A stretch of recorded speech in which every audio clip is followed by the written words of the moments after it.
A paz do Senhor, amados. Nós temos vivido um período de muita troca de informação aí, em segundos, né? E informações diversas, boas, ruins, enfim, a gente está aí na era da informática.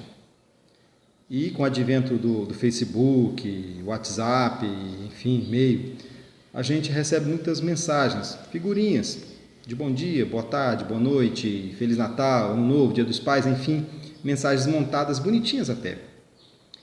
E ocorre que algumas frases nos deixam pensativos.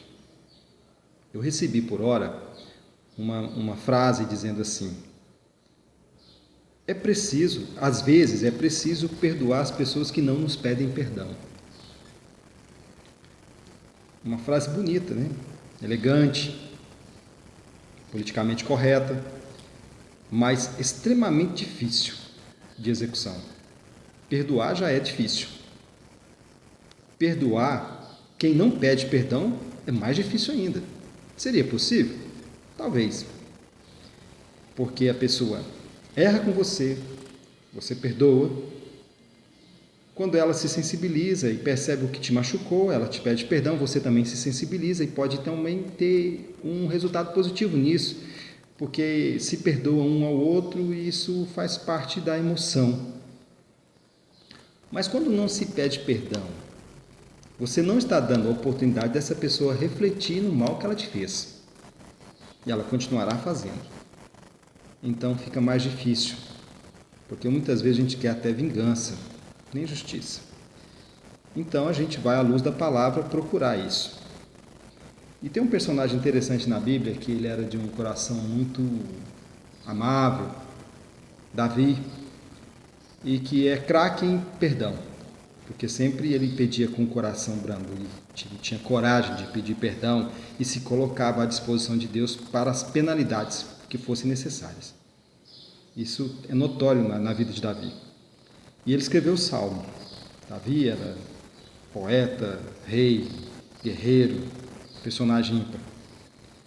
E no Salmo 86, no versículo 5 diz: Tu és bondoso e perdoador, Senhor rico em graça, para com todos que te invocam. Esse versículo é muito interessante porque fala que o Senhor é bom, é rico, é bondoso, mas para quem o invoca. Ora, então, tem uma coisa interessante, o Senhor é bom para quem invoca Ele. Se você não invocar, sabe que Ele é bom? A gente fica então numa condição aí. Aí a gente vai então lá no Novo Testamento, né? A carta a João. Vamos ver o que diz lá. Interessante, eu gosto muito dessa passagem, dessas cartas, que elas foram escritas diretamente para pessoas, né? Muito interessante. Então vamos lá em 1 João. 1 João 1, 9. Se confessarmos os nossos pecados, Ele é fiel e justo para perdoar nossos pecados e nos purificar de toda injustiça. Então há uma condição aí, é preciso confissão para ter perdão. De novo, nós nos deparamos aí com uma condição.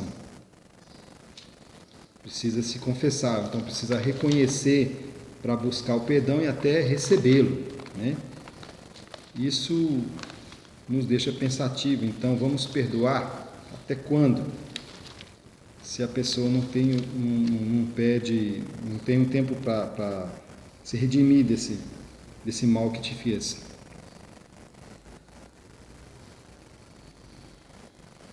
Em Mateus, fala-se como tratar a ofensa de um irmão. Se o teu irmão pecar contra você, Mateus 18, pecar contra você, vá e a sós com ele mostre o erro. Se ele ouvir, você ganhou o seu irmão. Aí já é o contrário, você indo ao seu irmão, então a coisa começa a mudar. Mas se ele não ouvir, leve consigo mais dois e outros, de modo que qualquer acusação seja confirmada pelo depoimento das 2 ou 3 testemunhas. Se ele recusar, vá à igreja e conte. Então aí você que procurou o irmão que está em falha. A decisão de perdoar é outra história. Se ele insistir, trate-o como pagão. Então aí a gente tem de novo uma condição. Se ele resistir, não faz parte mais do seio da igreja. Então, há uma condição aí para exercício do perdão. Isso nos deixa muito pensativo. Então, vamos tentar procurar. Eu quero perdoar, eu quero sentir isso. Mas a Bíblia me afirma aqui que é bom que tenha condições para isso, né? Então a gente continua meditando na própria palavra. Isso me deixou pensativo, pessoal. Eu passei horas pensando nisso, o que eu falaria, como que eu conseguiria perdoar, porque isso é todo dia. Todo dia as pessoas nos machucam, né? E a gente é humano, sente, né? Como é que vai continuar isso?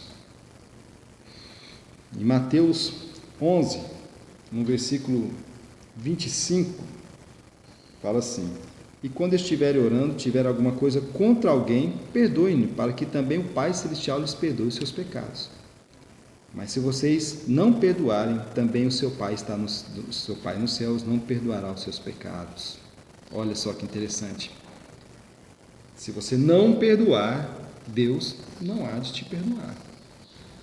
Então, é uma condição extremamente importante. Aqui nós estamos falando do risco da salvação. É preciso perdoar para que Deus te perdoe. Então, amados, perdoe. Porque isso é condição da sobrevivência da sua salvação, do seu relacionamento direto com Deus. Quem ganha no perdão é você, amado. É você. Qual a condição? Perdoe, perdoe, perdoe, perdoe. O Senhor há de te compensar por causa disso.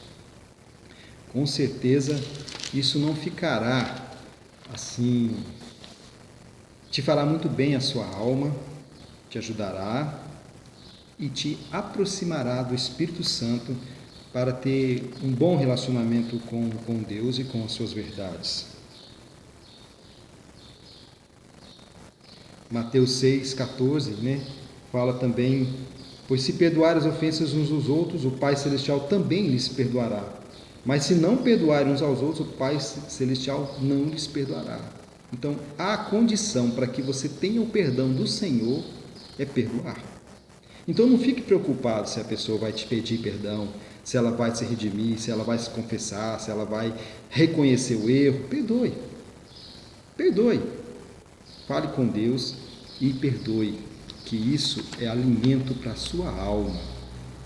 É para a sua alma que é a salvação sua que está em jogo, não é a dele. Então, o que vale o homem ganhar o mundo inteiro e perder sua alma? O exercício de perdão é extremamente difícil e é extremamente necessário para o seu relacionamento com Deus. Se você não perdoar, o Senhor não o perdoará. Dobre os joelhos, procure reconhecer-se como servo do Senhor, entregue a Deus as ofensas. Tente olhar aquela pessoa como uma alma. Eu recebi estava conversando com uma pessoa e ele disse assim: é bom lembrar que aquela pessoa tem uma alma. E se você lembrar disso, você vai ter mais condições de perdoar. Mas é um exercício extremamente difícil. Não é fácil, não é bonitinho. Às vezes você tem que chorar copiosamente para conseguir isso. Mas, com a ajuda do Espírito Santo, com o estudo da palavra do Senhor, com o joelho dobrado, com fé, com determinação, porque ser cristão é ter coragem, porque só perdoa quem tem coragem. Deus nos amou de tal maneira que teve coragem de se fazer homem para nos perdoar, para nos sentir. O próprio Cristo, quando estava na cruz, ele pediu ao Senhor: perdoai-os, porque eles não sabem o que fazem. Aquela pessoa tem alma. Tente perdoar. Tente perdoar à luz da palavra do Senhor e você terá uma porta aberta ao relacionamento com Deus. Eu sou Roberto Mota e estarei meditando com vocês sempre que quiserem, à luz da Bíblia, palavras do Senhor. Fiquem na paz do Senhor e tente perdoar. Amém.